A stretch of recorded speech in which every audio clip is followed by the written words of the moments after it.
What if I told you the most talked about electric car in America is also the one I... Tesla still dominates headlines with insane acceleration, cutting-edge tech, and that massive supercharger network. On paper, it looks unbeatable. But after spending real time behind the wheel and digging into ownership costs, build quality, and daily usability, the story isn't as perfect as you think. Is Tesla still the smartest EV you can buy in 2026? Or has the competition quietly caught up and maybe even passed it? Let's break it down. Over the past few years, Tesla has gone from being the bold disruptor to the default choice for many EV buyers in the US. Models like the Model 3 and Model Y didn't just sell well, they reshaped what Americans expect from an electric car. Long range, quick acceleration, over-the-air updates, and access to the supercharger network made Tesla feel years ahead of traditional automakers. But 2026 looks very different from 2018. Now, nearly every major brand, Ford, Hyundai, BMW, even Chevrolet, is building serious electric vehicles with better interiors, improved build quality, and competitive pricing. What used to feel futuristic is quickly becoming standard. Massive touchscreens? Normal. Fast charging? Expected. Driver assist tech? Everywhere. Tesla is no longer the tech-forward EV on the road, and that's exactly why this conversation matters. If you're shopping for an electric car today, especially something like a Model 3 or Model Y, you're not just choosing between gas and electric anymore. You're choosing between Tesla and a growing list of very strong alternatives. So the big question is, does Tesla still justify its price and reputation in today's market? Or has the competition quietly caught up in ways most people haven't realized yet? Let's take a closer look. Now let's really break this down, because on the surface, Tesla still looks. Exterior design, close angle. Take the Model 3 and Model Y. Step outside and you immediately see that clean, minimalist design. No aggressive grills, no fake vents, just smooth body lines, flush door handles, and that unmistakable glass roof stretching almost the entire length of the cabin. It still turns heads, especially in performance trims with larger wheels and lowered suspension. And then, even the long-range versions are quick. We're talking 0 to 60 in around 4 seconds. The performance models? Closer to 3 seconds. That's supercar territory from just a few years ago, except now it's in a practical family sedan or compact SUV. Press the pedal and it's instant. No gear shifts, no engine noise, just silent, violent speed. But speed isn't the only reason people buy Tesla. Inside, it's all about simplicity. One massive center touchscreen controls almost everything: navigation, climate, media, even the glove box. It feels futuristic the first time you sit down. Over-the-air software updates constantly add features, tweak performance, and even improve range. Few brands do that as smoothly as Tesla. And of course, we can't ignore the supercharger network. For road trips across the US, Tesla still has one of the most reliable and easy-to-use charging ecosystems.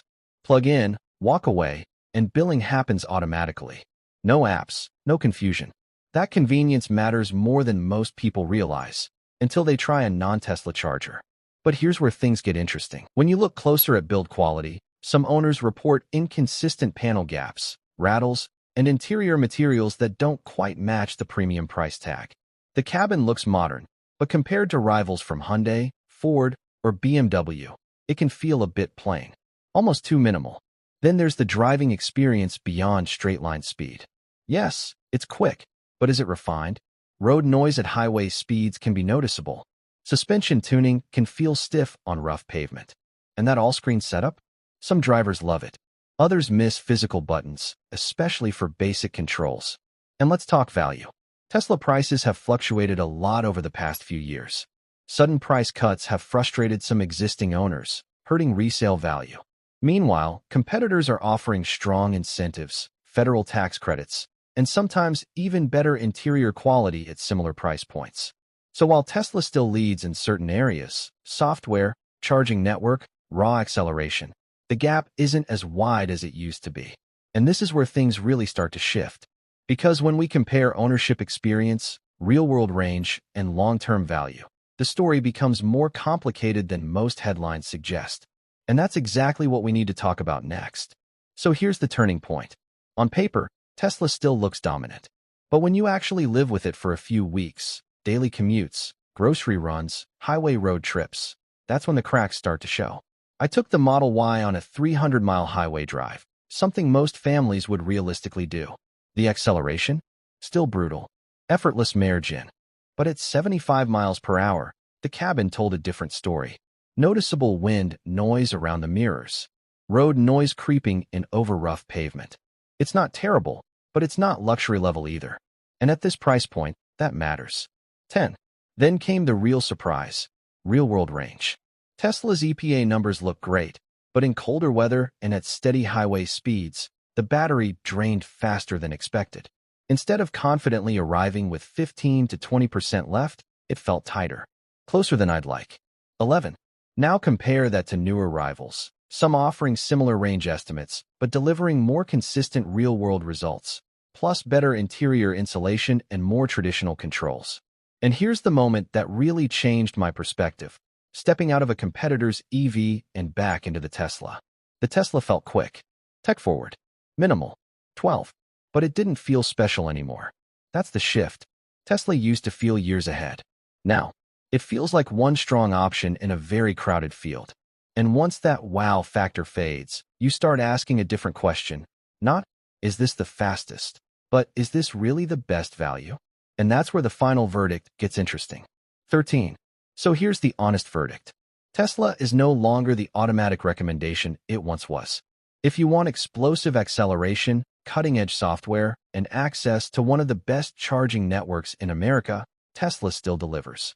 The Model 3 and Model Y remain quick, efficient, and packed with smart features that genuinely make EV ownership easy, especially for road trips. But here's the reality. The gap has closed. Interior quality no longer leads the class. Ride comfort isn't the most refined. Real-world range can vary more than expected. And with prices shifting over the past few years, long-term value and resale confidence aren't as predictable as they used to be. So who should still buy a Tesla? If you love tech, prefer a minimalist cabin, and want that instant torque thrill every time you touch the pedal, Tesla will absolutely make you smile. It's still one of the most user-friendly EV experiences out there.